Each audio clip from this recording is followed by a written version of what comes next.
Welcome to the third session of the module 3. In the previous session, in the second module, we have studied the performance analysis of the flat plate collectors, and then we have also studied the designing.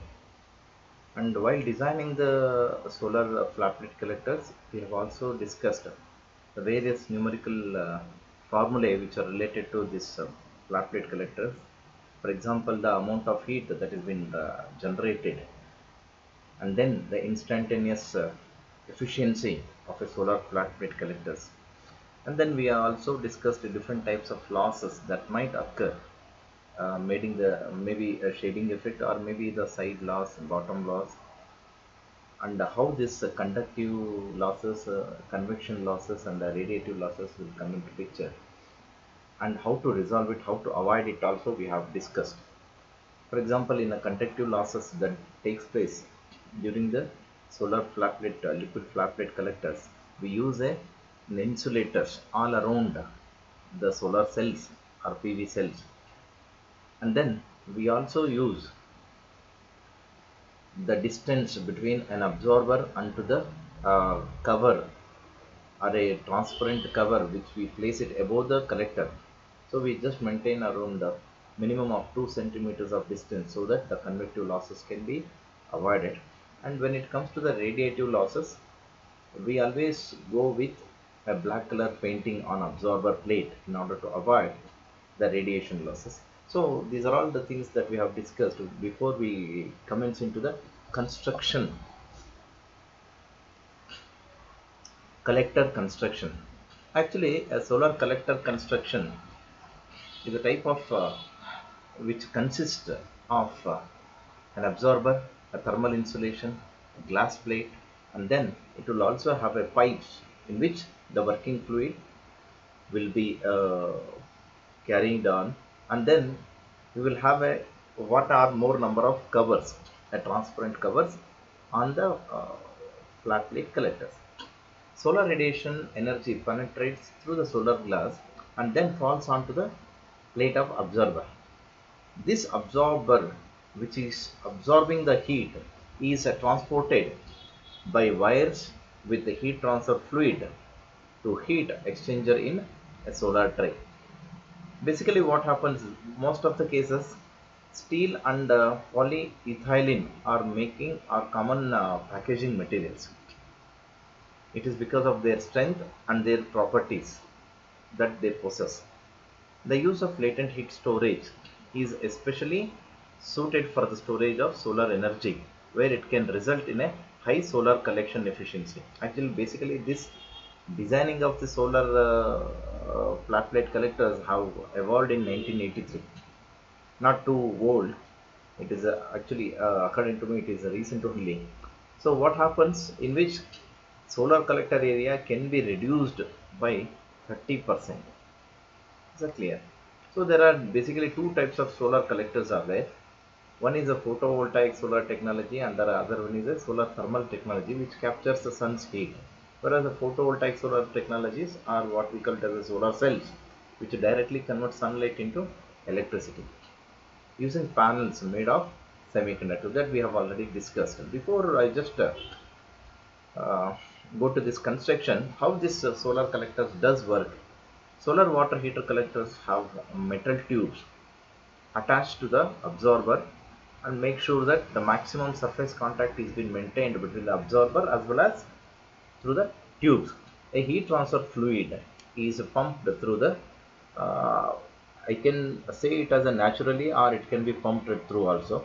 Basically what happens if the solar panel is at the ground level, then what they do it is they will pump it with a slow velocity, maintaining a medium velocity. Whereas now for the domestic purpose what we do it is we always keep the solar panel, solar water heater above the roof, and up the a syntax is been placed above this, so that what happens, the Z factor, that is the height factor, makes the water to flow automatically without any external aid. But for the syntax itself we have to pump the water. That is what the idea behind of it. Okay, so the absorber removes the heat from the absorber and transfer the heat to water in a storage tank. The collector focuses or concentrates solar energy onto the absorbers. This is what basically an idea of solar collectors. There are different solar thermal panel collectors are there, which uses evacuated tube solar thermal system, flat plate solar thermal systems, thermodynamic panels, solar thermal air collectors, solar thermal bowl collectors. Bowl are something like an umbrella collector. That is what we meant to say. Domestic solar hot water systems. A many number different types of solar panel systems are there, out of which is more efficient we cannot tell it, because based on the various factors there are multiple types of solar thermal collectors, whereas the evacuated tube collectors are the most efficient compared to the other type of solar collectors. Okay, now what is the purpose of using the solar collectors is to either for converting the solar energy into thermal energy, or it may be used to convert into the store the thermal energy also, that is by latent heat. Now the key considerations in a flat plate collector design are maximizing absorption, minimizing reflections and radiation losses, and effective heat transfer from the collector plate to the fluids. Now apart from this solar construction, before I start this, our major intention in any construction is to avoid the losses. Now when it comes to the thermal, as I just told you, conductive, convective and radiative, three types of losses may occur during the solar panel system, whether it may be a flat or it may be any type of the collectors. So what we do it is, our construction should be oriented in order to minimize the losses. Is that clear? So maximize the absorption. The maximizing the absorption, maximizing the thermal heat. That is the heat storage or heat conversion. Minimizing the absorption, so the minimum amount of thermal or heat energy will be saved. So what happens is, that is what I just went to say, it is maximizing absorption and minimizing the reflections and radiation losses, and effective heat transfer from the collector plate to the fluid. So this is where the efficiency is going loss. Effective conversion, effective heat transfer or utilization of this heat from the collector plate to the fluid, this is where we are losing our efficiency. So that has to be concentrated more. One of the important issues is obtaining a good thermal bond. Thermal bond means it should be in a good thermal contact, so that the maximum amount of heat will be utilized or converted. That is the idea behind it. Okay, now thermal bond between the absorber plate and the changes, that is nothing but the tubes or ducts containing the heat transfer fluids. That is what yesterday I was just talking about, that if this is an absorber plate and this has been coated with black color, now my tubes are placed here like this. So how much ever it is in most physical contact with this tube absorber, it will take more heat. If it is not in physical contact with this, so it will take less heat. I don't say it doesn't take heat, less heat, but still it does takes the heat, less heat. Is it clear? So more and more physical contact, more and more the heat transfer rate. It is only because the idea behind of it is the physics, what it says is conduction, the mode of conduction conveys more heat rather than the convection or the radiations. So that is the reason why they go for that. Is it clear? Now different construction designs are there, which I just showed show it at the below. The plate are nothing but the channel assembly may use a variety of methods of component attachment: thermal, cement, solder, clips, clamps, brazing, and mechanical pressure applications are different ways by which the plate will be assembled. Either you can do it with thermal cementing, or it may be a soldering, you know it, and then clips, using the clips and using the clamps, that is a different one, and then the brazing. Soldering or brazing will have a better contact compared to these clips and clamps. Okay, and then the mechanical pressure applications will also be there, but I don't think mechanical pressure applications will be more effective compared to this soldering or brazing. You might have seen it, soldering and brazing. We do it for electrical applications and even in the electronics applications, and of course in our domestic applications also. They will have a better physical contact.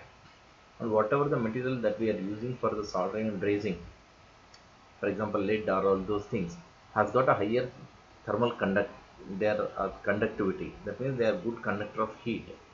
So those are better options as I feel. One of the considerations in choosing the assembly method is cost of labor and the materials.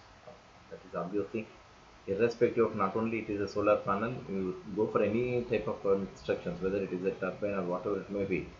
When you are going for a construction, it always depends upon the labor and the material availability. Okay, next. These are the flat plate collector types.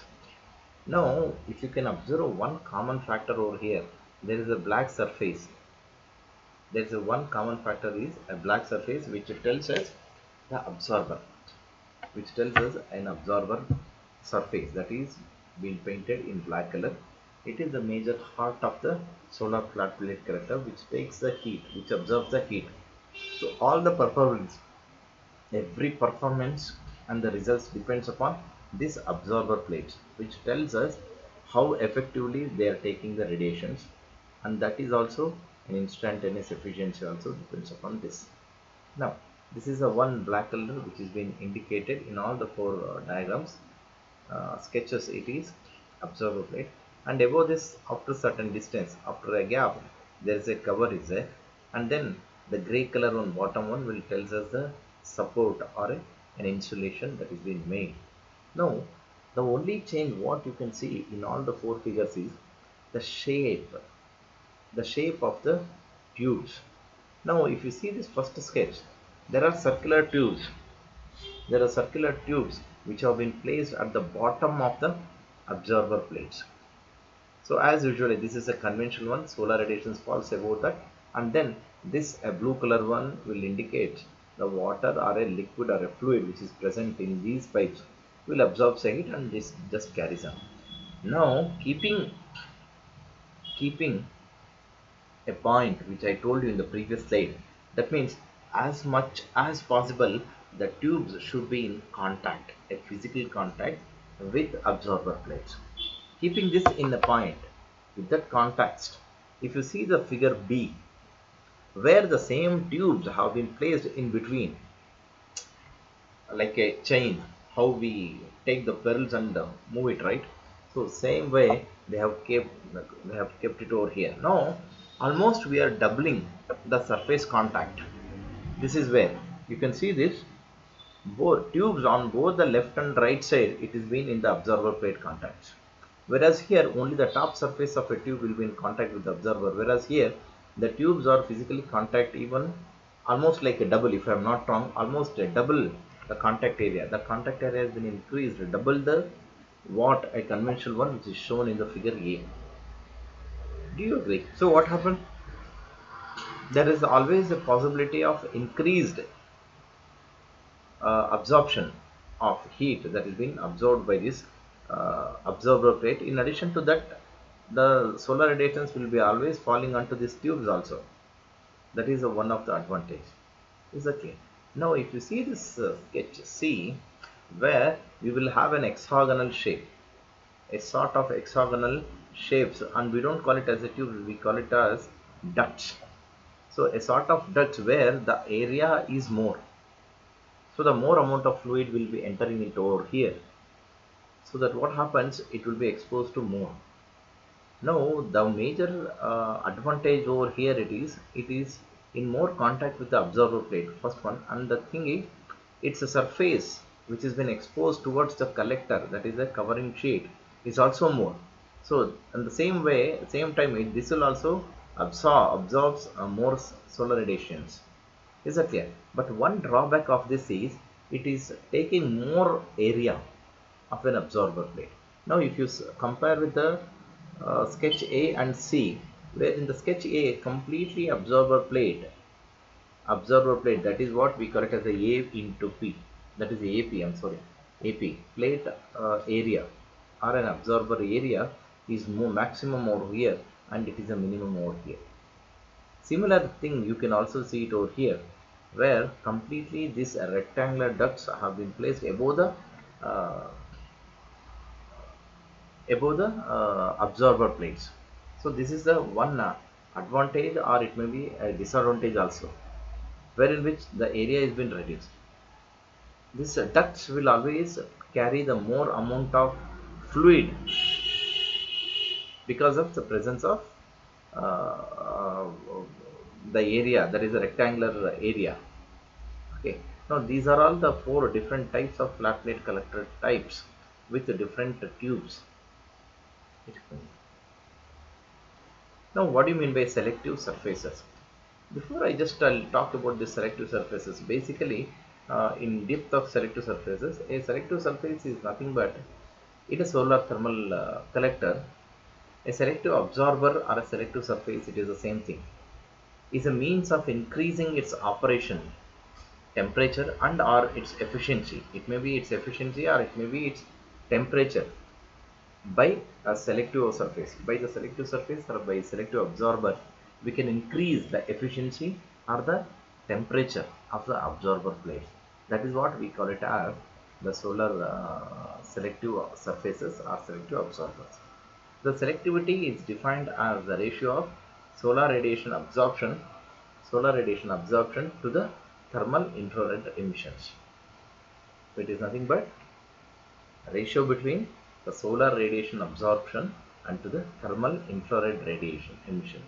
Infrared radiation emission to the solar absorption. That is what the ratio will give you the selectivity. So basically, optical coating applied to the surface of an element of a solar energy device is used to reduce the thermal radiation losses. Selective coatings used to increase the radiation losses constitute a special group. Such coatings, apart from the black color painting, they also use metal coatings or coatings which absorb solar radiations weakly and have a high emissivity. That's clear. So, why is this solar selective coatings is used for this system? It is only because the emission spectra for temperatures up to over 700 degrees centigrade. So, materials that have a high absorptance in the solar range but low thermal emittance, so called selective surfaces, are very useful. Hence, this maximizes, this increases, this accelerates the solar absorption and can suppress the thermal re-radiation. That is the idea behind of it. So if that is the case, then how many covers can be used? No, in basically we use one covers in general, and it may also increase to two and maximum of three. Is that clear? That is the use of this. Now, by using this absorber plate or a selective surfaces, we can increase the temperature tolerance, high temperature tolerance, and it also we can also increase the resistance to the moisture content. That means because of the variations, as I have already told you, these solar panels will experience both daylight heatness and the nighttime coldness also. Whenever it has been exposed to nighttime coldness, obviously because of the coldness, what happens, the moisture content, how much ever you sealing you use it, how much ever the sophisticated it may be, the moisture is meant to occur, is meant to collect over there. So as a good solar absorber plate, it should have a good resistance to the moisture content, and UV degradation is also very important. By selecting this, we can also increase an excellent optical qualities, which makes it an ideal. Okay, now the solar selective surface with the low cost substitutes for electro or a vacuum deposited. Okay, its high absorptivity and strong adhesion makes it an ideal coating for all concentrating solar absorber surface plates. So these selective surfaces or a selective absorber is means of increasing its operations. That is what. Okay.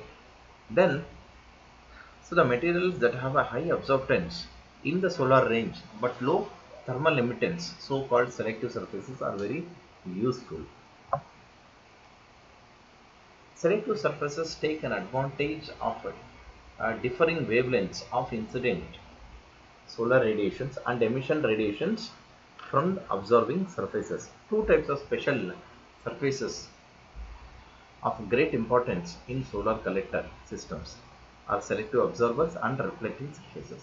Reflecting surfaces, we can see it in concentrating type of solar collectors, whereas observers or selective observers, we see it in both the things, in both concentrating and non-concentrating. Preferably in non-concentrating, we see it more.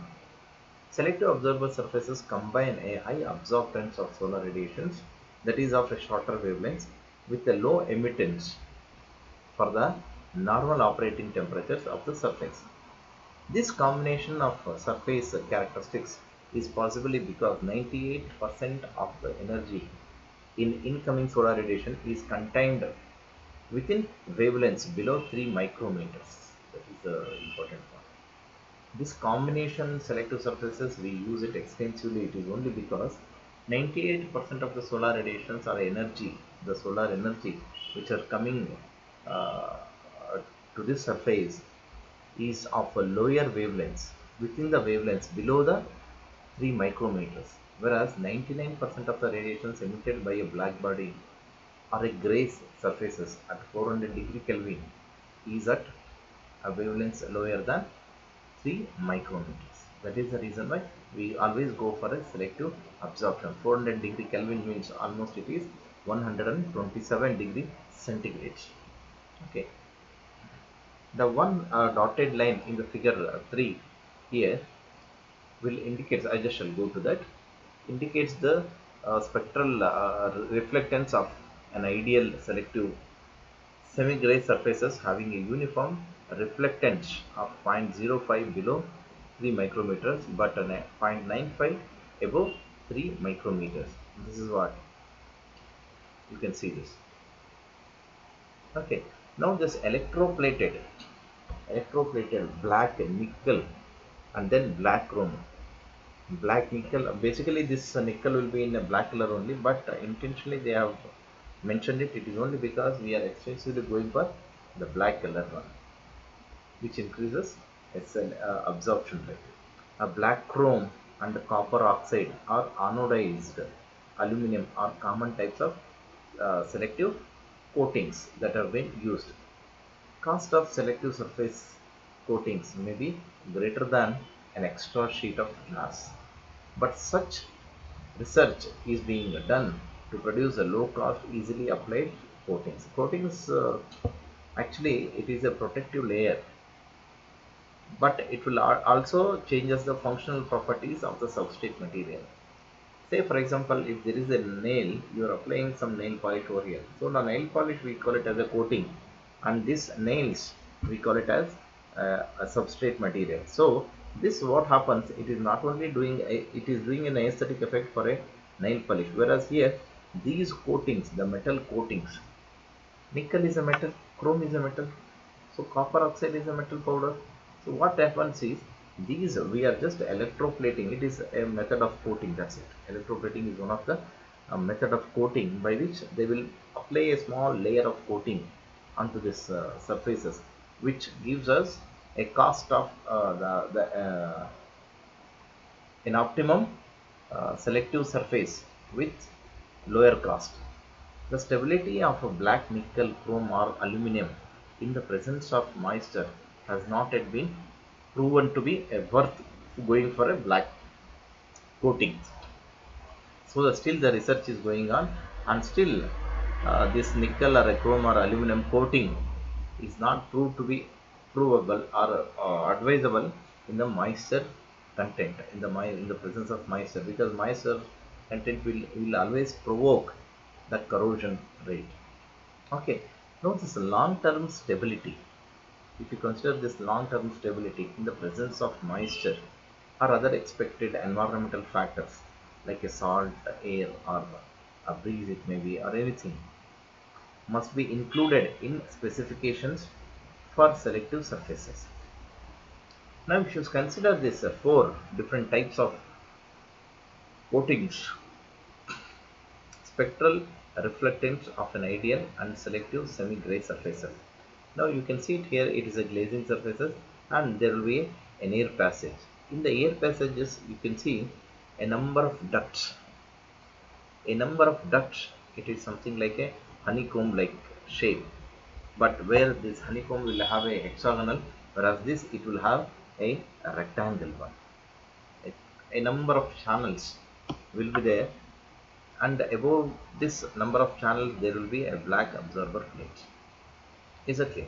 Now the bottom one is obviously an insulation. This is a conventional one. The air passage will be always provided in the air ducts, which always helps us to take away the more heat and absorb the more heat. If you take the second one, the below one, if you take the same thing, glazing is there and the air is flowing. Here what is happening, it is we have a metal matrix. Metal matrix, it can be anything, it can be with nickel, or it can be of any metal matrix in which the air is being asked to flow. It is something like this, one above the other, one above the other, one next to the other. So what happens when the air is moving across this matrix, it takes away the heat which has been absorbed by this metal matrix. It is something like a plate. It is something like a plate, and we are directing the air to move across this. Exactly. So that is the reason why it takes more amount of heat. This is one of the beautiful way of absorbing more heat in the collectors. If you see the third one, we have a polymer film coating above that. A polymer film coating is been made on a uh, covering sheet, and then corrugated sheet with a selective. So corrugated sheets is nothing but it's something like a zigzag shape. What you can see, it is corrugated. One best example, you might have seen automobile air filters. The surface is always a corrugated. Is it clear? So what happens? The air doesn't goes like this. It has to touch the surfaces. How much ever the air touches the solid surfaces, so much of the amount of heat that it will take away. So that is the reason why we will see an airflow parallel to the sheets at the below this, and it's a clear. So this is the idea behind of it. Next one is the fourth one at the right bottom corner. You can see this. There is a glazing, and then there is a clear glass is there, and then the airflow. See here, because of this clear glass, what happens? Its reflectance will be minimized, increased. So the air will flow in between these things and absorbs more heat, and it just goes. So these are all the four ways by which we can increase the selective surface. By altering this, we can also alter the heat capacity, or the heat which has been taken away by that. Okay. Now if you consider basically the energy balance equations, we have also studied it in the previous class. The fundamental concept for thermal analysis of any thermal system is a conservation of energy, which can be analyzed through energy balance calculations under steady state conditions. In steady state, the useful energy output of the collector is the difference between the absorbed solar radiation and the total thermal losses from the collectors. So the useful energy is always given by the difference of absorbed solar energy minus thermal losses. Basically what happens, useful energy, absorbed solar energy, how much the solar energy is being absorbed, and what is the different thermal losses, whether it may be conductive losses, whether it may be convective losses, or it may be a radiation losses, or it may be combination of any of these three. Okay, excluding, I'm talking about only thermal losses, I'm not talking about any shading effects or maybe a leakage effects. Got my point? It is only the thermal losses which is related to the heat. Is it clear? So the total amount of energy that has been absorbed minus thermal losses will give you an useful energy. Obviously, the higher the useful energy output from a particular design, the higher the expected efficiency. Higher the, obviously, higher the useful energy, higher the energy. Higher the energy, higher the conversion. Higher the energy conversion, higher the electricity or a higher the thermal energy that we are going to extract it from the solar radiations. Okay, thermal efficiency of the collectors is an important parameter to consider in this kind of analysis as it creates the basis for comparison of different materials and modifications of collector systems. So many theoretical calculations presented are eventually aimed at evaluating the efficiency of a thermal collector. Now, basically, before this, one of the major drawback of any non-conventional energy sources, whether it may be solar energy, any non-conventional energy sources, the major drawback is its efficiency. When we talk about our bike or a car efficiency with the petrol, using a petrol, we always come across with 80, 90%. Whereas when it comes to the solar energy, we always go down at 30 to 40%. So in order to increase this efficiency, we always go for a better design. A better design which always tells us a good conversion of solar radiations or utilization of this energy in converting it. Higher the efficiency, higher the profit. It is obviously, it is a common sense. Okay.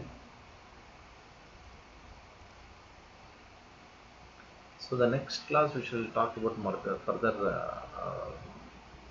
calculations, theoretical calculations for this good designing of the solar flat plate collectors.